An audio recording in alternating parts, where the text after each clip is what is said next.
Saludos, bienvenidos a Escuela Sabática Profundizada.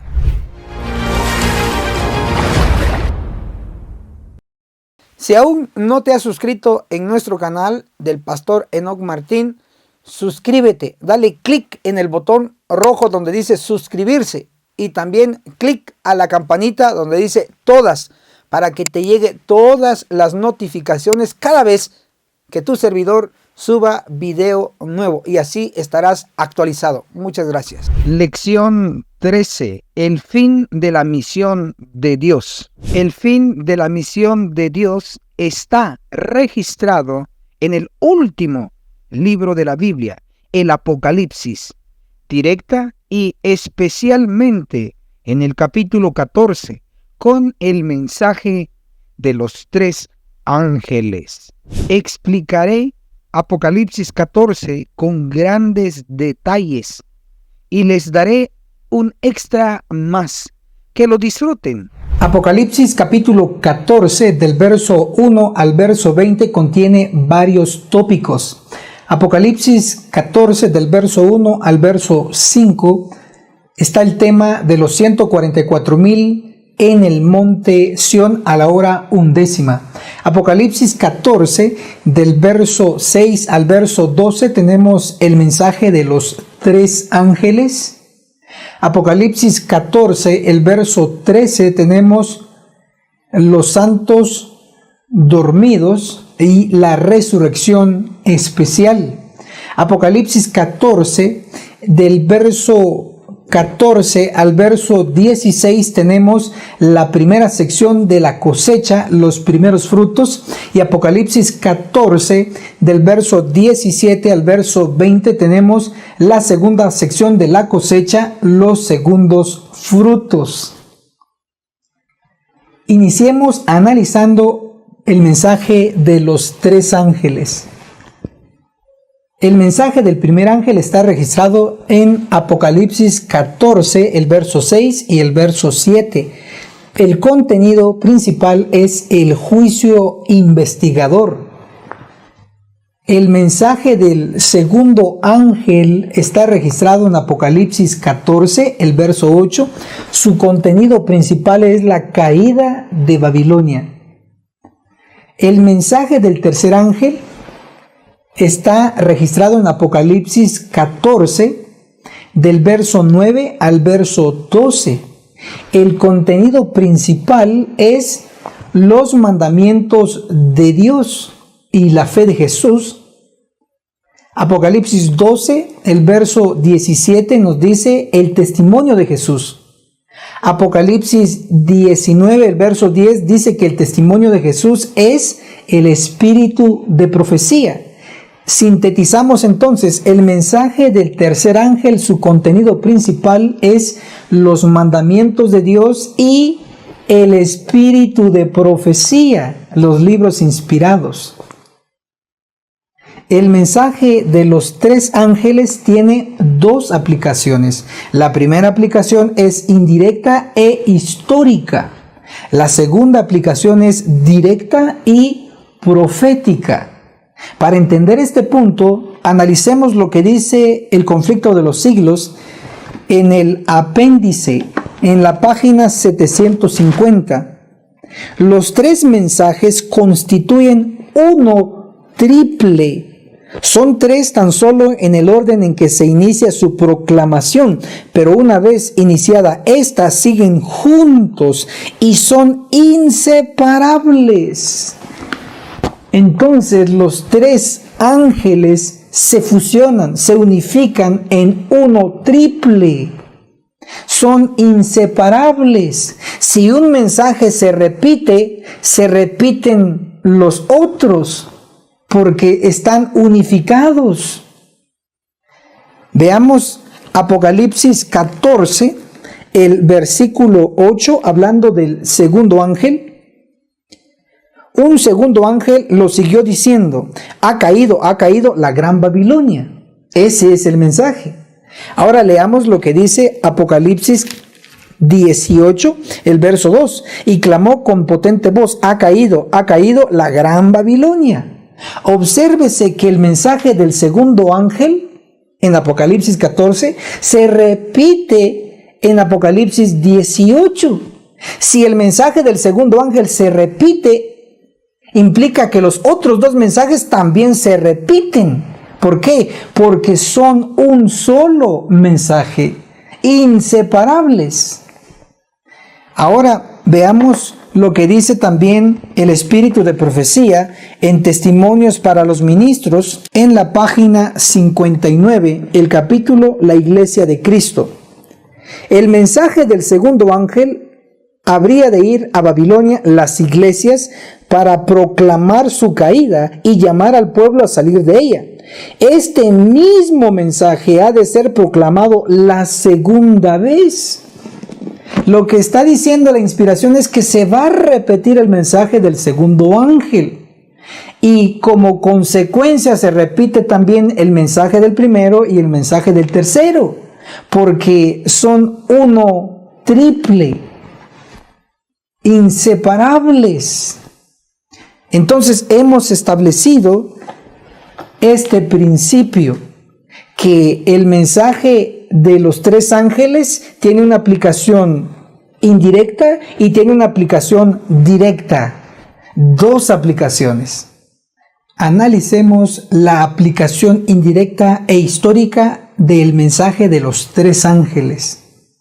Apocalipsis 14, el verso 6 y el verso 7 contienen el mensaje del primer ángel y lo trajo Guillermo Miller. Comprobémoslo. El libro El conflicto de los siglos, en el capítulo Luz a través de las tinieblas, en la página 401, nos dice: así también Miller y sus colaboradores predicaron el mensaje fundado en Daniel 8:14 y Apocalipsis 14, el verso 7. Esto prueba entonces que el mensaje del primer ángel lo trajo Guillermo Miller con sus colaboradores. Ahora veamos Apocalipsis 14, el verso 8, donde está registrado el mensaje del segundo ángel. También lo trajo Guillermo Miller.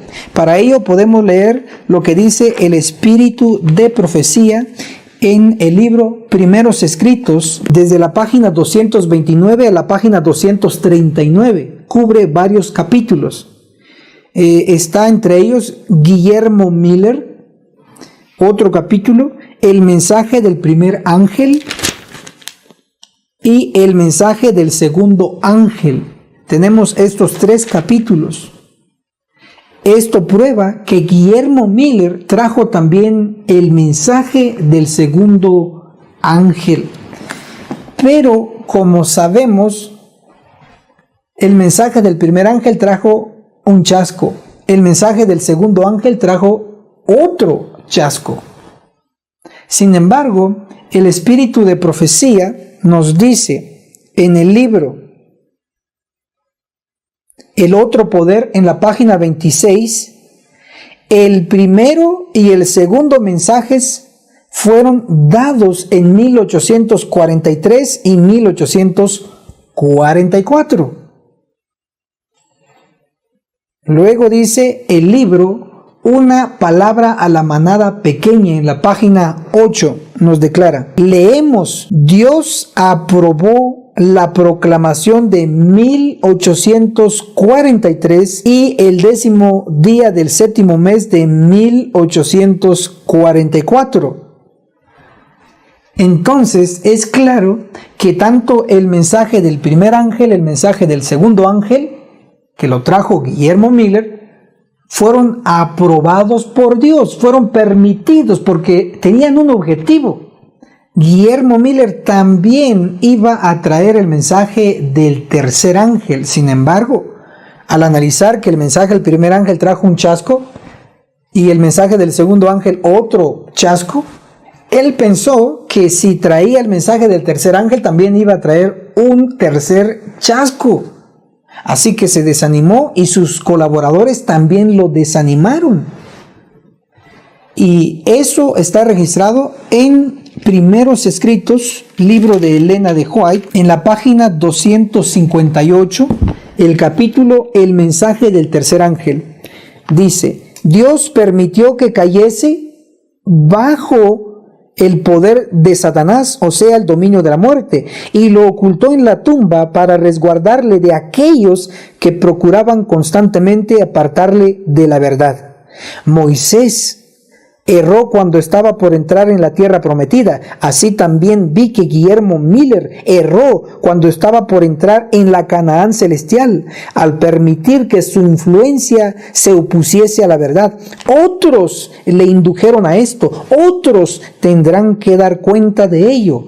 Pero los ángeles velan sobre el precioso polvo de este siervo de Dios, y resucitará cuando sea tocada la última trompeta.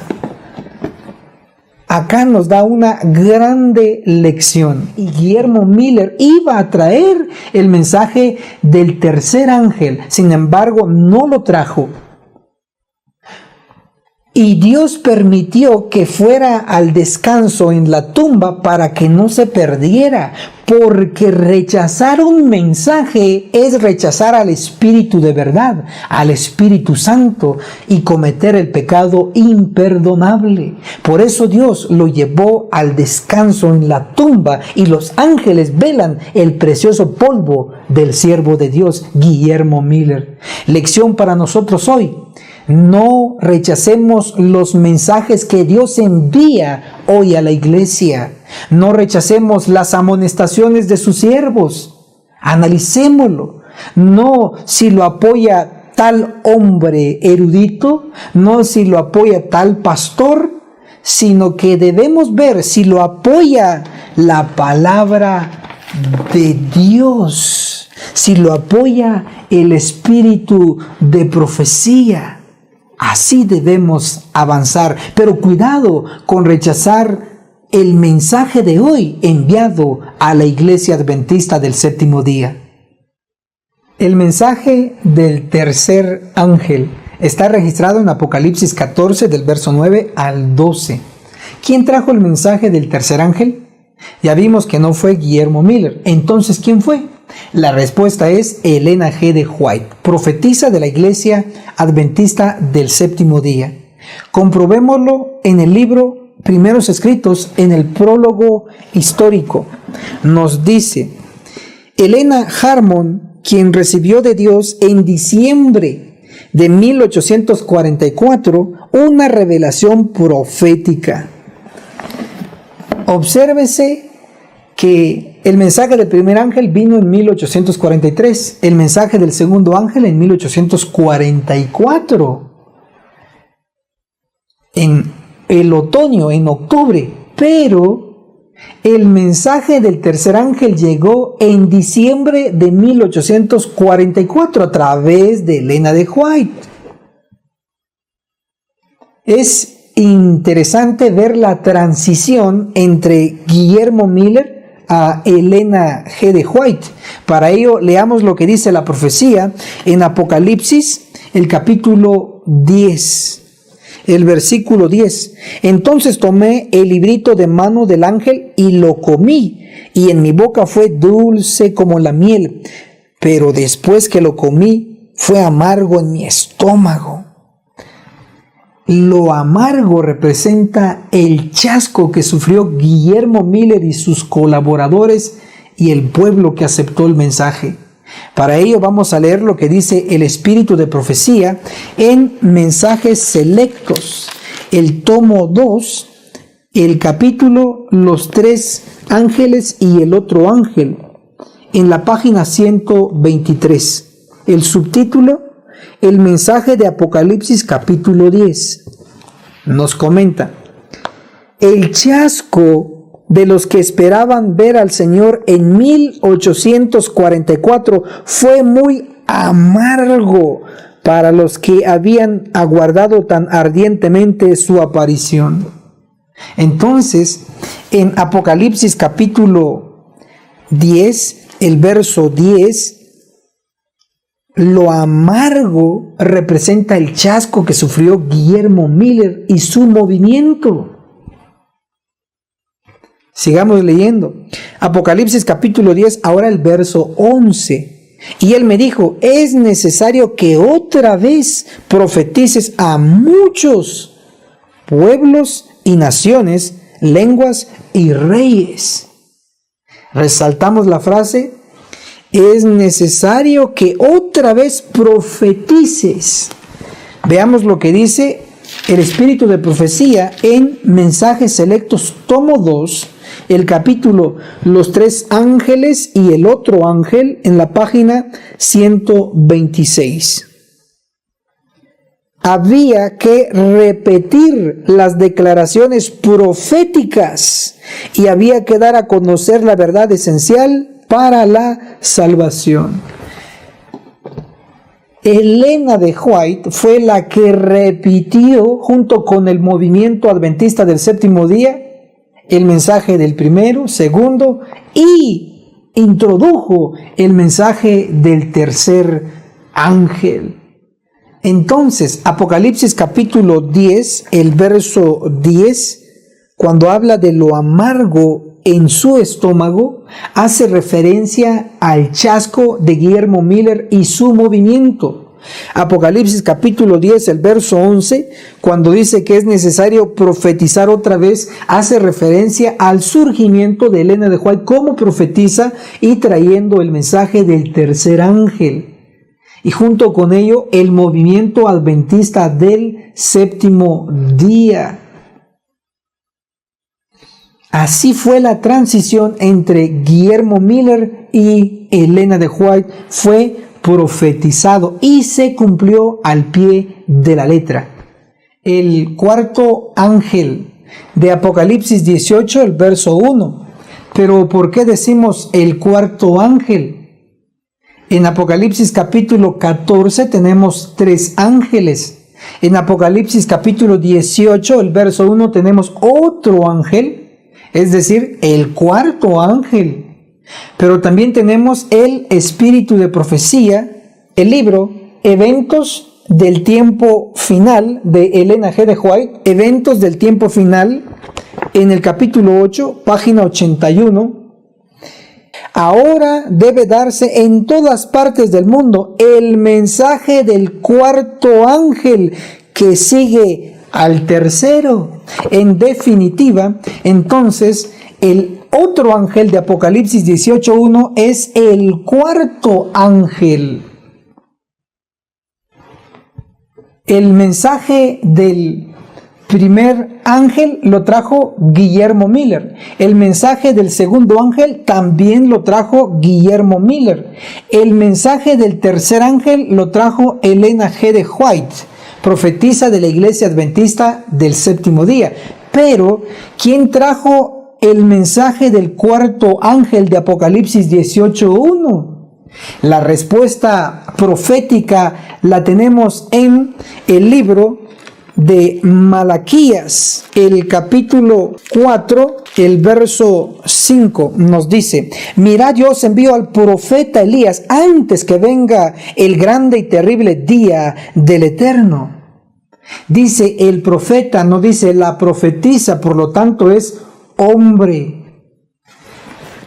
Leamos lo que dice el espíritu de profecía en el libro Testimonios para los Ministros, en la página 475, el capítulo Exhortación y Amonestación.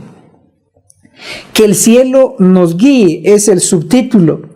La profecía debe cumplirse. El Señor dice: he aquí os envío al profeta Elías antes que venga el día del Eterno grande y terrible.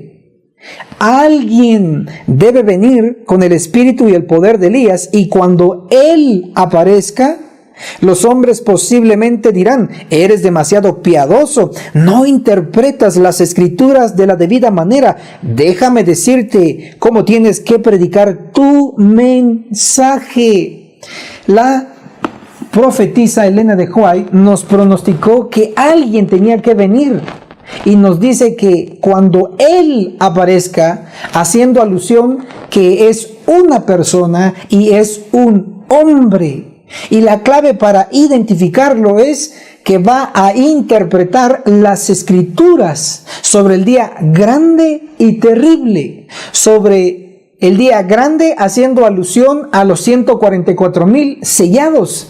Y el día terrible a los que van a morir durante la ejecución de la matanza de Ezequiel 9 a través de los santos ángeles. Un mensaje trae el Elías de nuestro tiempo. ¿Qué mensaje es? El mensaje del ángel de Apocalipsis 18:1, el cuarto ángel. Ahora noten que la profecía nos señala lo siguiente. Apocalipsis capítulo 18, el versículo 1. Y después de eso vi a otro ángel descender del cielo con gran poder, y la tierra fue iluminada con su gloria.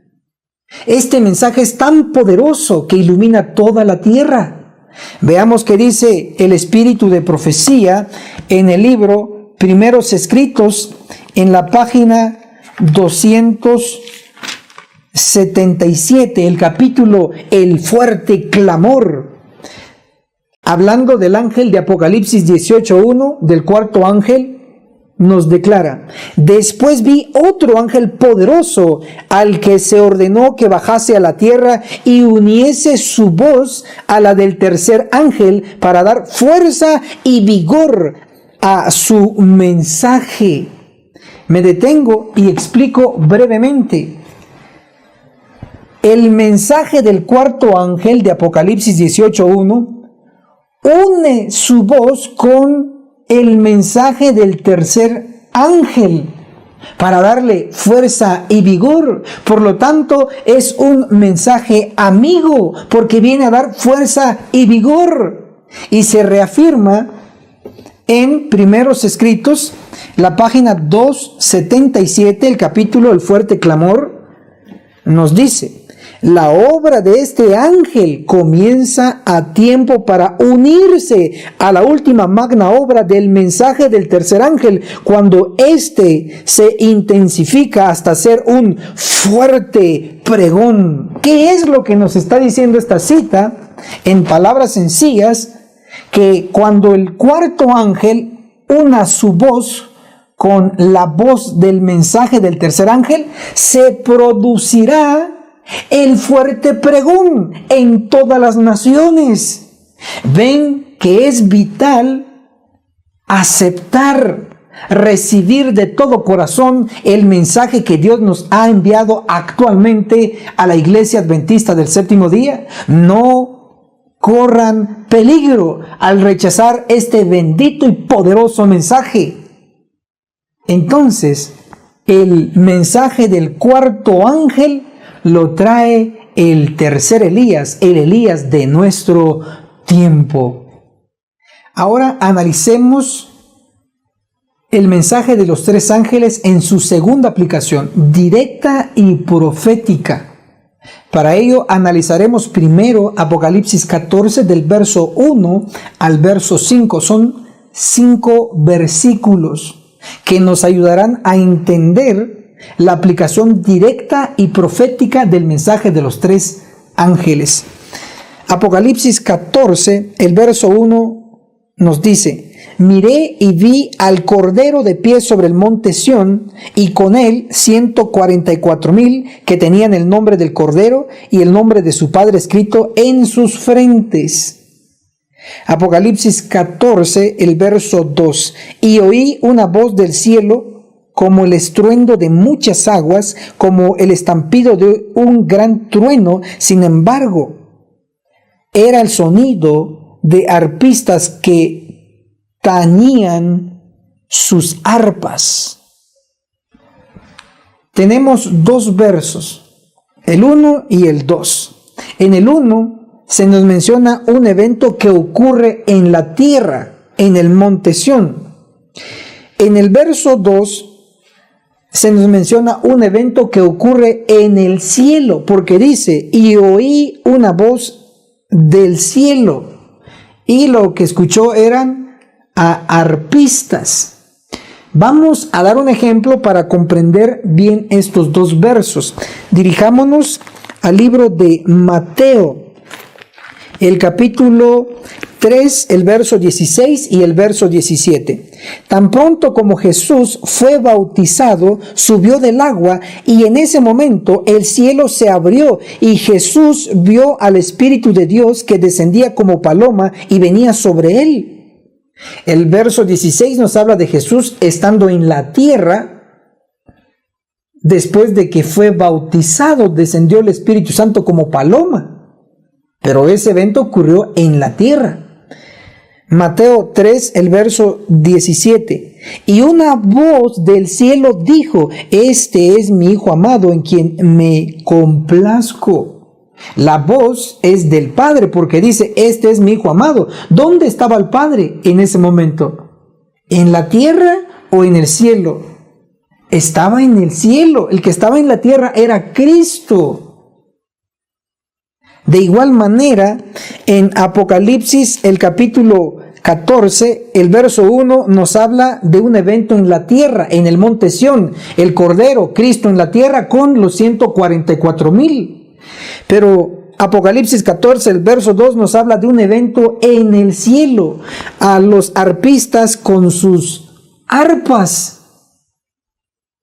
Entonces, con esta breve explicación, ahora podemos analizar el tema de los 144,000 en el monte Sión a la hora 11. Leamos Apocalipsis 14, el verso 1. Miré y vi al Cordero de pie sobre el monte Sión y con él 144,000. Apocalipsis 14, el verso 5. Y en sus bocas no se halló engaño, porque son sin mancha. Los 144,000 no tienen engaño, no tienen mentira en sus bocas, tienen la verdad para predicarla. 5 versículos, Apocalipsis 14, del verso 1 al 5, hablan de los 144,000.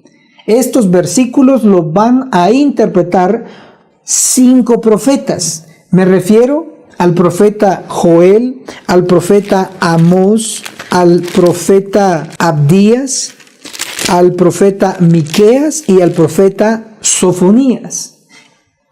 Empecemos con el profeta Joel en el capítulo 2, el verso 32. Y todo el que invoque el nombre del Señor será salvo, porque en el monte Sión y en Jerusalén habrá salvación. Está hablando de un tiempo de gracia, porque todavía hay salvación. En el monte Sión, dice el profeta Joel. Ahora veamos al profeta Amós en el capítulo 1, el verso 2. El Eterno rugirá desde Sión.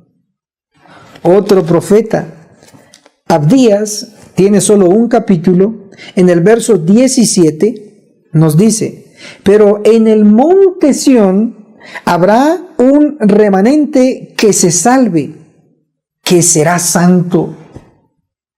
Un remanente santo, eso está en un futuro cercano.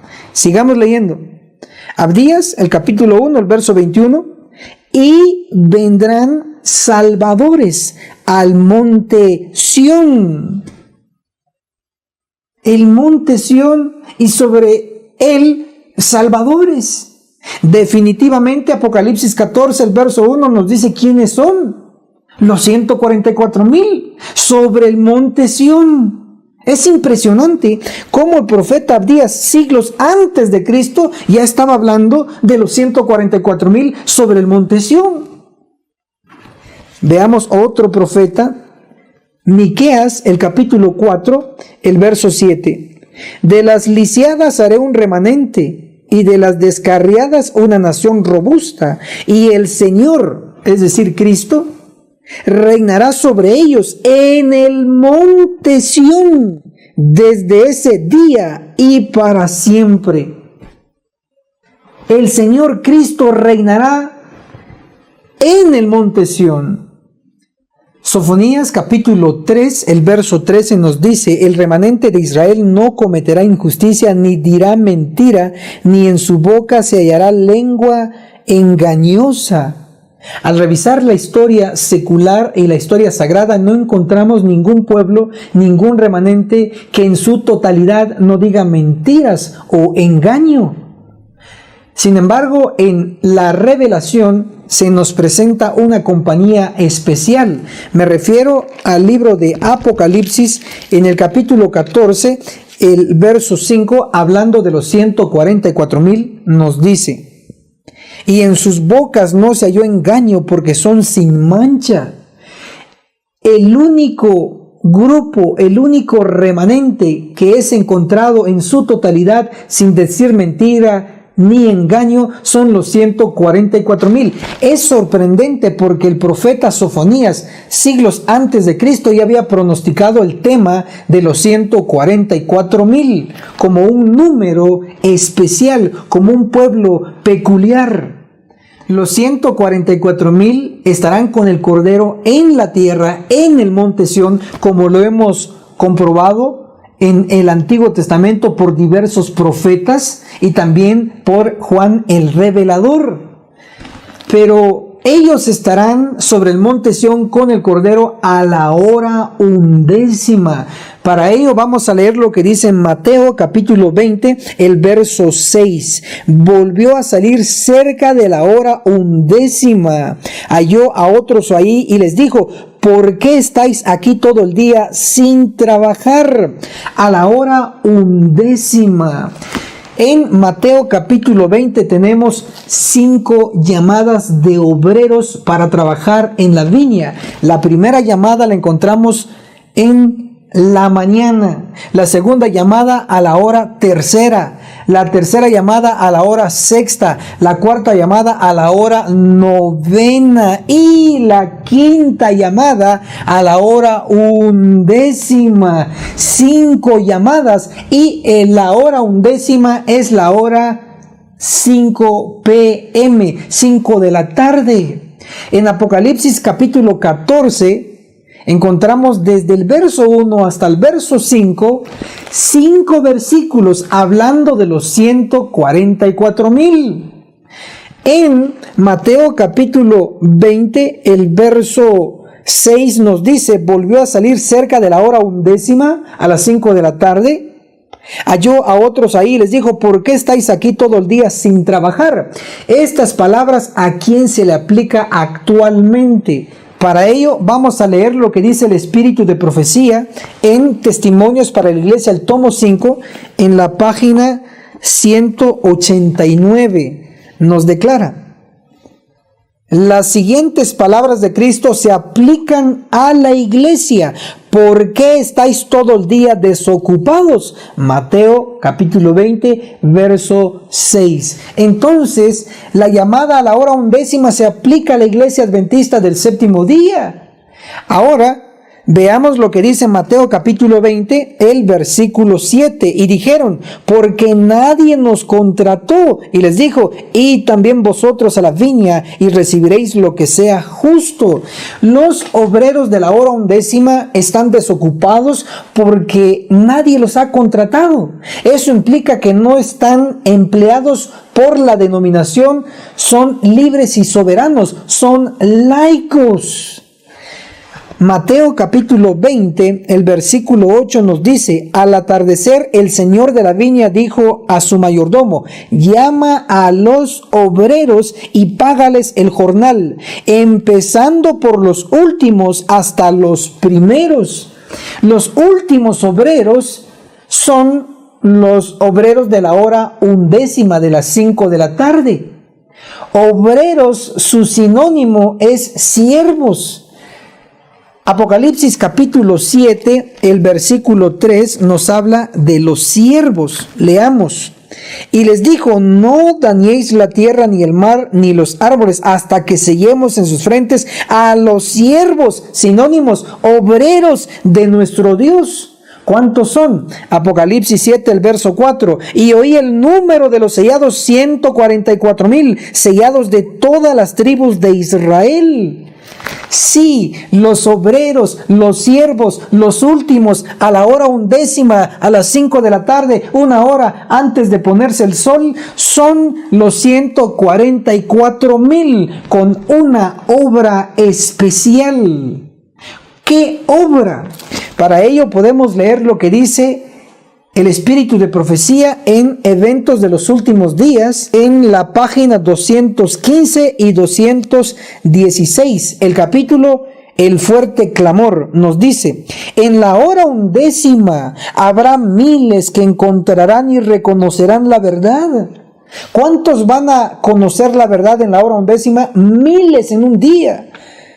Habrá miles convertidos a la verdad en un día, los cuales en la 11 hora verán y reconocerán la verdad y los movimientos del Espíritu de Dios. ¿Quiénes son los que estarán enseñando a la hora 11?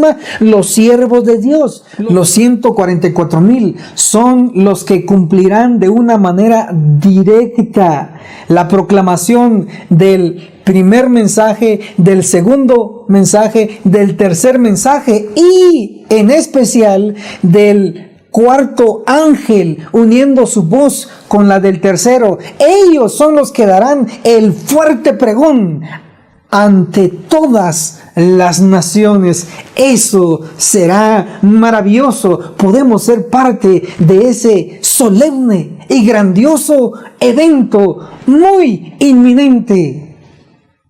Apocalipsis capítulo 14, el verso 13 nos habla de la muerte de los santos y está implícito la resurrección, porque habla de la muerte de los santos. Para entender este tema tenemos que entender primero la resurrección general de los santos y la resurrección general de los impíos. Primera de Tesalonicenses capítulo 4, el verso 16 nos habla de la segunda venida de Jesús y nos dice: los muertos en Cristo resucitarán primero. Esa es una resurrección general que ocurrirá en la segunda venida de Jesús al inicio de los 1000 años. Luego tenemos Apocalipsis capítulo 20, el verso 5. La primera parte nos habla de la primera resurrección de los muertos en Cristo. Luego Apocalipsis 20, el verso 5, la última parte nos dice: y los demás muertos no volvieron a vivir hasta que se cumplieron los 1000 años.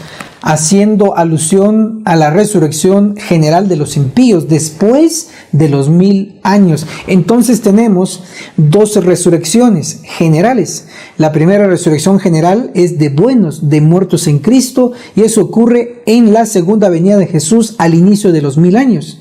Luego tenemos al finalizar los 1000 años la resurrección de los impíos, de los paganos. También es una resurrección general.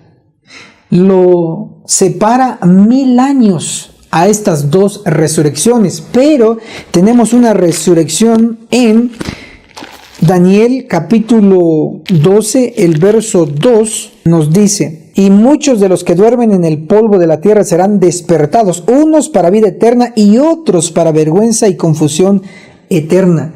Obsérvese que resucitan algunos buenos y algunos malos, pero no hay ningún tiempo que los separa, sino que resucitan juntos. A esto le llamamos la resurrección especial o la resurrección mixta. Resucitan buenos y resucitan malos al mismo tiempo. Para identificar quiénes son los buenos, primero identifiquemos quiénes son los malos. Para ello vamos a dirigirnos al libro de Apocalipsis, el capítulo 1, el versículo 7 nos dice: mirad que viene con las nubes, hablando de la segunda venida, y todo ojo lo verá, aun los que lo traspasaron. ¿Quiénes son los que lo traspasaron? Los que lo crucificaron, los que lo mataron, los que lo escupieron, como Anás, Caifás, Pilato, Herodes, etc. Ellos dice que lo van a ver venir en las nubes de los cielos en la segunda venida. Ellos hoy están muertos. Si lo van a ver venir, tienen que resucitar antes de que Él venga. Veamos lo que dice la inspiración en Mateo, el capítulo 26, el versículo 64. Jesús respondió: sí, tú lo has dicho. Además os digo que en el futuro veréis al Hijo del Hombre sentado a la diestra del Todopoderoso y que viene en las nubes del cielo. Jesús le prometió al sumo sacerdote que lo iba a ver venir, el máximo líder de los judíos, el representante del pueblo. Luego tenemos en el libro de Marcos, en el capítulo 14, el verso 62, Jesús respondió: yo soy, y además veréis al Hijo del Hombre sentado a la diestra del Todopoderoso, y lo veréis en su venida en las nubes del cielo. Esta es una referencia más que refuerza la verdad de que Jesús le prometió al sumo sacerdote verlo venir en su segunda venida, pero hoy él está muerto. Si lo va a ver venir, tiene que resucitar antes de que él venga. Por lo tanto, cuando dice Apocalipsis capítulo 1, el verso 7, mirad que viene con las nubes y todo ojo lo verá, y aún los que lo traspasaron, hace referencia a los que crucificaron a Jesús, van a resucitar antes de que él venga para verle venir. Los que crucificaron a Jesús son los que van a resucitar en la resurrección de Daniel 12, el verso 2, entre los malos. Pero ¿quiénes son los buenos que resucitan juntos con los malos? Para ello vamos a leer Apocalipsis 14, el versículo 12, nos dice así: aquí está la paciencia de los santos, los que guardan los mandamientos de Dios y la fe de Jesús. Este verso es parte del mensaje del tercer ángel, y el mensaje del tercer ángel llegó, según el prólogo histórico de Primeros Escritos, en diciembre de 1844. Por lo tanto, el mensaje del tercer ángel llegó y se proclamó y dio su punto de partida en el año de 1844. Ahora, Apocalipsis 14, el verso 13, después del mensaje del tercer ángel, dice: y oí una voz del cielo que dijo: escribe, dichosos los que de aquí en adelante mueren en el Señor. Es decir, aquellos que murieron a partir de 1844 en adelante, bajo el mensaje del tercer ángel. Los que resucitan en Daniel 12, el verso 2, entre los buenos son los adventistas del séptimo día, fieles que murieron bajo el mensaje del tercer ángel. Ellos resucitan juntos con los que crucificaron a Jesús. Eso implica entonces que resucitarán antes de que Cristo venga. Los que traspasaron a Jesús se levantarán, resucitarán en la resurrección de Daniel 12, verso 2, entre los malos para vergüenza eterna. Ellos se levantarán para ver venir a Jesús y para darse cuenta que verdaderamente crucificaron al Hijo de Dios, al Mesías prometido. Esa es la razón principal por la cual ellos se levantarán antes de la segunda venida. Luego mueren con el resplandor de su venida. Pero los adventistas del séptimo día que mueren bajo el mensaje del tercer ángel desde 1844 hasta nuestro tiempo, ellos se levantarán en la resurrección especial de Daniel 12:2 con el objetivo de ver venir a Jesús y cumplir lo que tanto añoraban: ver venir a Jesús en las nubes como su Redentor, como su Salvador, y haciendo honor al mérito de su nombre. Adventistas, que viene de advenimiento, de latín adventus. Ellos murieron y no pudieron ver venir a Jesús en las nubes, pero el Señor en su fidelidad levanta a sus siervos fieles y les da el privilegio de verle venir en las nubes de los cielos. Entonces, todo aquel adventista del séptimo día que ha muerto bajo el mensaje del tercer ángel, que ha muerto fiel a Cristo, él se levantará antes de que Cristo venga, no en la segunda venida, sino antes de que Cristo venga para verle venir. Esta verdad está corroborada y aprobada por el espíritu de profecía. En el conflicto de los siglos, en el capítulo 41, la liberación del pueblo de Dios.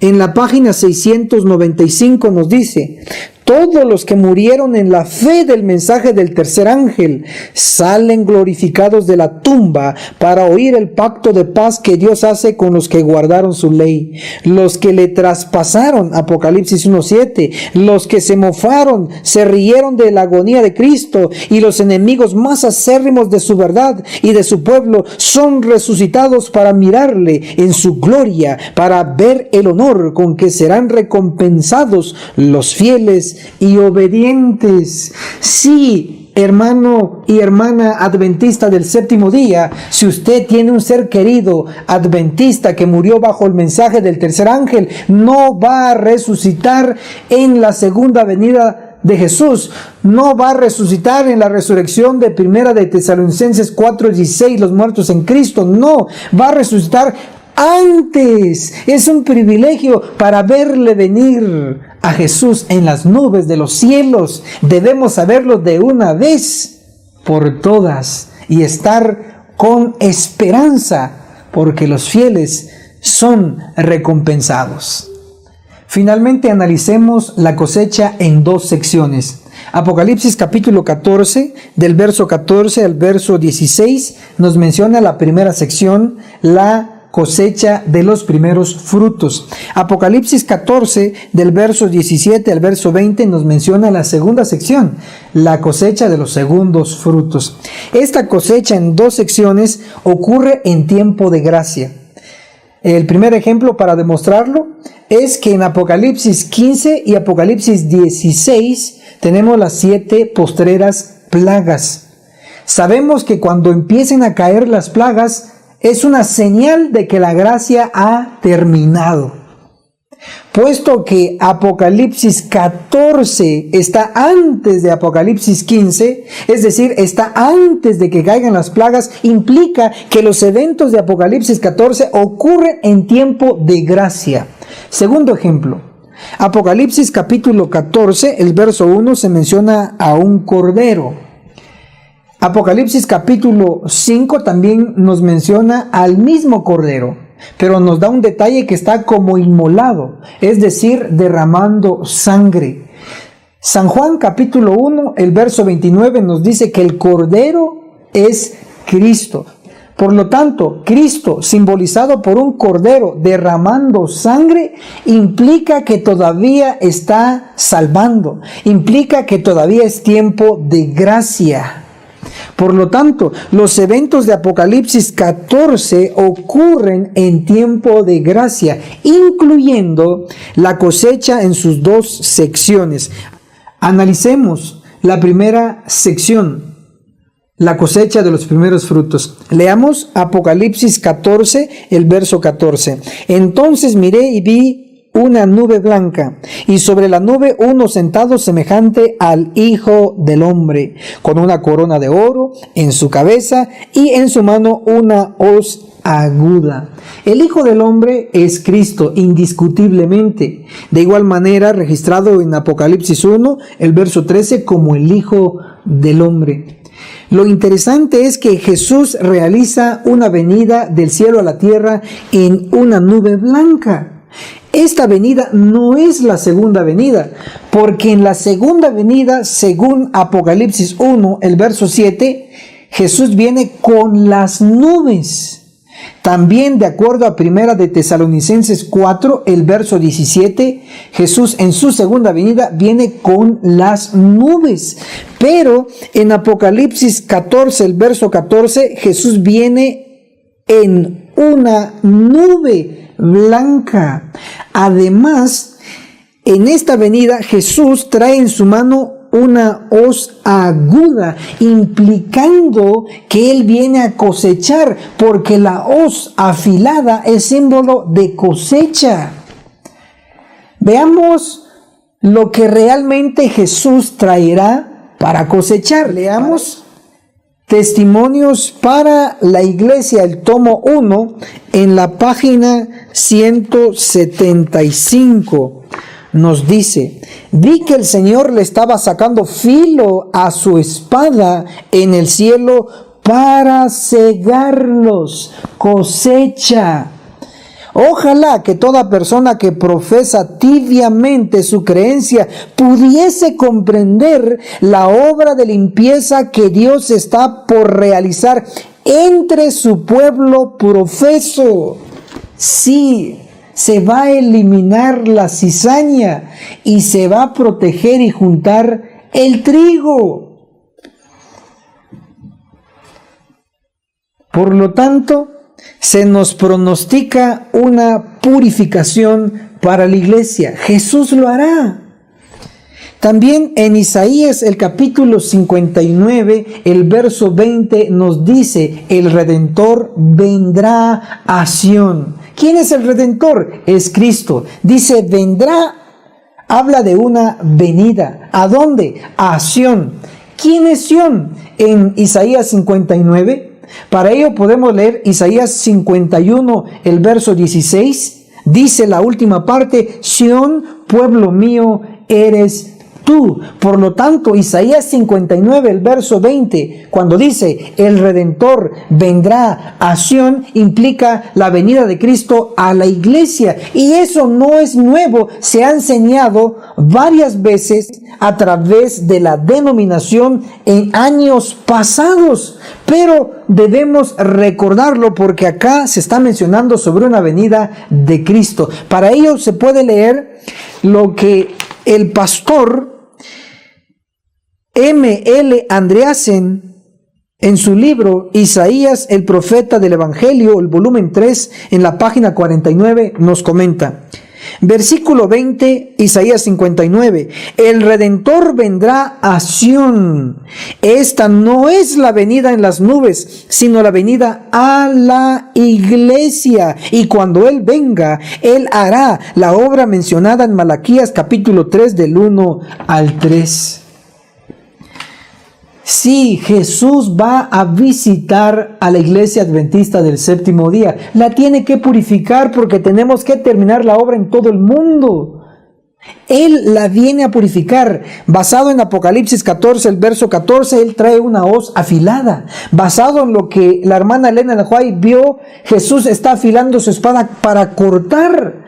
Y basado en Mateo capítulo 13, el verso 30, el verso 39, el verso 49, los ángeles cortarán a la cizaña, a los pecadores en medio de la iglesia.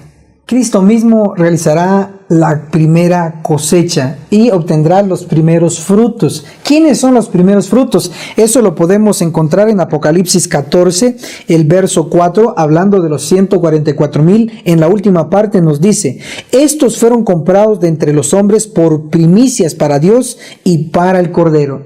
En la versión King James en inglés directamente nos dice primeros frutos. ¿Quiénes son los primeros frutos? Los 144,000. ¿Y quiénes son los segundos frutos? Leamos entonces la segunda sección de la cosecha. Apocalipsis 14, el verso 17. Después, otro ángel salió del santuario que está en el cielo.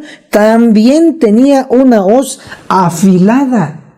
La primera cosecha lo realiza Cristo en la iglesia y el resultado son 144,000. La segunda cosecha lo realiza un ángel que tiene también una hoz. Y la cosecha es realizada en el mundo.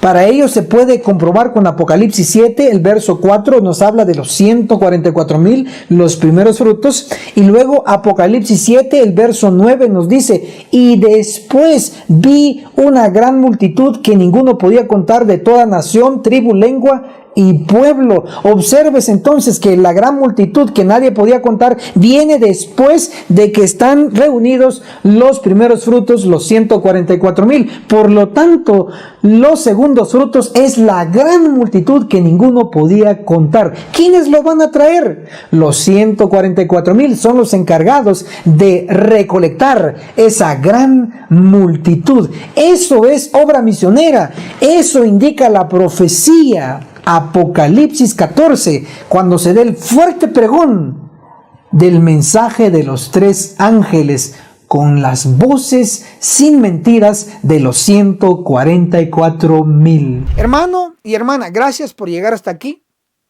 Cada semana hacemos un esfuerzo para que tengas esta información de escuela sabática profundizada. Si quieres apoyarnos, reacciona a este video con un me gusta para llegar a más personas. Déjanos tu comentario. ¿Qué sección te gustó más? ¿Qué sección te enseñó más? Si tienes alguna cita de la Biblia o del espíritu de profecía, escríbelo en los comentarios. Te leemos. Y comparte en tus distintas redes sociales. Hagamos obra misionera juntos. En WhatsApp, en Facebook, en YouTube, en Telegram, etc. Comparte. Recuerda, tenemos una cita. Nos vemos en la cumbre del Monte Sión. Hasta la próxima. Agencia Misionera AMI te regala una doctrina completa con los siguientes 3 cursos. Apocalipsis, el perfecto arte profético, con el autor, Pastor Enoch Martin, donde se explica todo el libro de Apocalipsis, que consta de 22 capítulos. Daniel, el perfecto arte profético, donde explicamos capítulo por capítulo de dicho libro profético. El testimonio de Jesús, 100% bíblico, que consta de 22 lecciones. Puedes comunicarte con nosotros a nuestro número de WhatsApp, más 502 42 29 77 86. Recuerda, no es vendido, es gratis. Si aún no te has suscrito en nuestro canal del Pastor Enoch Martín, suscríbete, dale clic en el botón rojo donde dice suscribirse y también clic a la campanita donde dice todas para que te llegue todas las notificaciones cada vez que tu servidor suba video nuevo y así estarás actualizado. Muchas gracias.